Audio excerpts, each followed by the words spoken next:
Something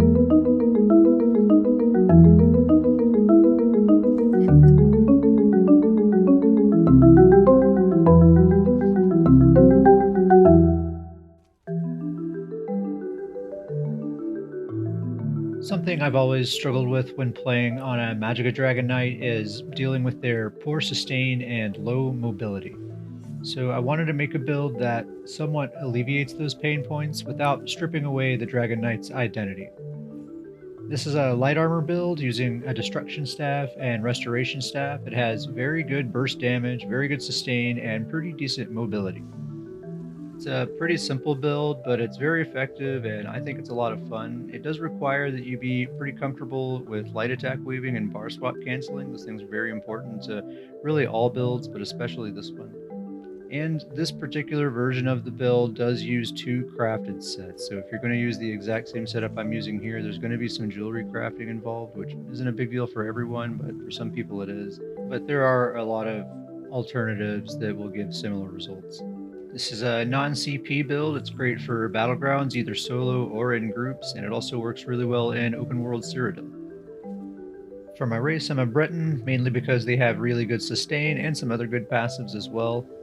For my Moondastone, I'm using the Atronach for even more Magicka recovery. I'm using standard Tri-Stat food and standard Tri-Stat potions. Here's a look at the stats, and for anyone listening to the audio-only version of this, I'll put a link to the UESP build in the description, so you can check that out for a closer look at the stats if you want. But just to cover the basics, our max Magicka is at 25,000, max health is at 24,000, max stamina is 15,000.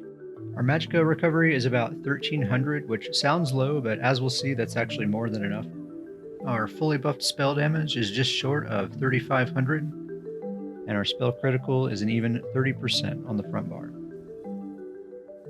Quick overview of the gear. I'm using Bloodspawn for my monster set, and I'm using Torig's Pact and Seducer for my two 5-piece sets. I'm wearing 5 light, 1 medium, 1 heavy, all impenetrable, and I'm using Tri-Stat glyphs on all the body pieces. You could totally get away with just Magicka glyphs if you don't want to spend the gold on the Tri-Stats. And on the jewelry, I'm doing all 3 infused, all 3 with spell damage glyphs. And for my weapons, I'm using an infused flame staff with a flame glyph on the front bar, and an infused resto staff with a weapon damage glyph on the back bar. Let's start with Torig's Pact. The 2 through 4 piece bonuses seem perfect for Magicka Dragon Knight. It gives us spell damage, maximum health, and armor, all things that are useful for a Magicka melee brawler. And the 5-piece bonus is really interesting. It increases the potency and reduces the cooldown of your weapon enchantments by 30%. And if you compare that to the infused weapon trait, that increases the potency by another 30% and reduces the cooldown by 50%. So if you combine those together, you have a 60% increase in your glyph potency and an 80% reduction to the cooldown.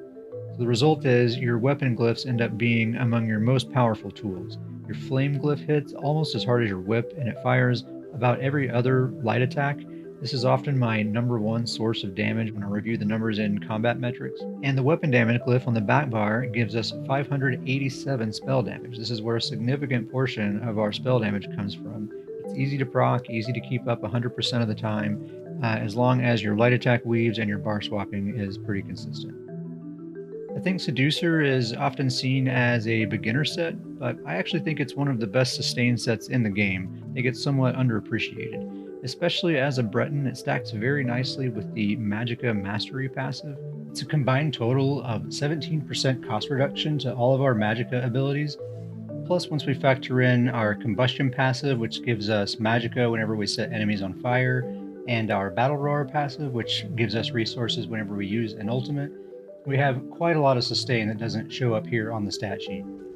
Another good option is Lich, which is also a very good sustain set, but I do prefer Seducer for this build because I feel like it's more reliable.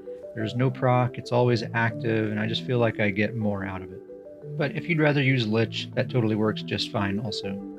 And it's hard to get away from Bloodspawn as a Dragon Knight. I've tried a lot of different monster sets, but at the end of the day, Bloodspawn is simply the best monster set for a Dragon Knight most of the time. I need the resistance because we spend a lot of time in our enemies' faces. I need the ultimate because it's a big component for our damage and sustain, so it's just hard to get away from this set. It's the best choice for most Dragon Knight builds. And on my front bar, on my fire staff, I'm using a flame glyph. As I mentioned earlier, this is where a significant portion of our burst damage comes from. And I'm using a resto staff on the back bar because we need to be using a two-handed weapon so that we get the full potency out of our weapon glyph. Since we're relying on Torig's Pact so much for our outgoing damage, we really need to make sure we're using a two-handed weapon. That's why we're not using sword and shield for the back bar. Let's talk about the skills. For my main spammable, I'm using Molten Whip, and this is also the main burst ability that I'm trying to pull off as part of my combo. So it has that stacking effect. Whenever you activate a different Ardent Flame ability, you build up a stack of Seething Fury and an extra 75 spell damage for 5 seconds, and then that can stack up to 3 times. So you get all 3 stacks, and basically your whip deals double damage, or actually probably a little more than double damage because you're getting that extra spell damage at the same time. So this hitting at the same time as our glyph proc from Torig's Pact and all of our dots sticking on them at the same time, it hits very, very hard and often will be the finishing blow. I'm using Engulfing Flames for the damage over time and the fact that it makes me do 10% extra damage to anybody that I hit with it. It also makes a very good anti-stealth tool, and it's an Ardent Flame ability, so every time I use it, I'm building up one of those Molten Whip stacks. I'm also using Burning Embers, again for the damage over time, and also for the big burst heal that it gives whenever the ability expires or when it gets recast. You want to be sure and try to keep this active on enemies at all times. And it's another Ardent Flame ability, so whenever we use it, again, we're generating another Seething Fury stack from our Molten Whip. I'm using Empowering Chains as my gap closer. I like this ability because it gives me Empower after using it. Since my light attack weaves are already so very strong in this build, this is just adding even more potency to that, which is pretty nice. The Major Expedition is also pretty nice, and it's also another Ardent Flame ability, so it generates another Seething Fury stack. Cauterize is a really strong heal over time. It can apply to me or my teammates. It also gives me Major Prophecy while slotted, which increases my spell critical rating.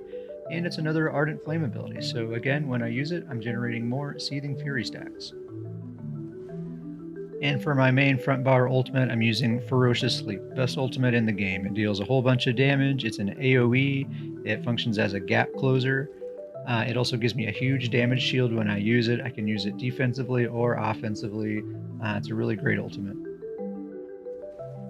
So as you can see, aside from our ultimate, every ability on our front bar is an Ardent Flame ability. So almost everything we do on the front bar is generating those Molten Whip stacks. So we're going to get those big, juicy double whips quite frequently. On the back bar, of course, I'm using Fossilize for my main stun. I'm using Blessing of Restoration for my main burst heal. I'm using this instead of my class burst heal because I like to be able to heal my teammates as well as myself. Plus this one's a little bit cheaper anyway. Using Race Against Time for the Major Expedition and Snare removal, this ability really is the key for making a Dragon Knight feel good to me. I really started finding my groove with this build as soon as I slotted this skill.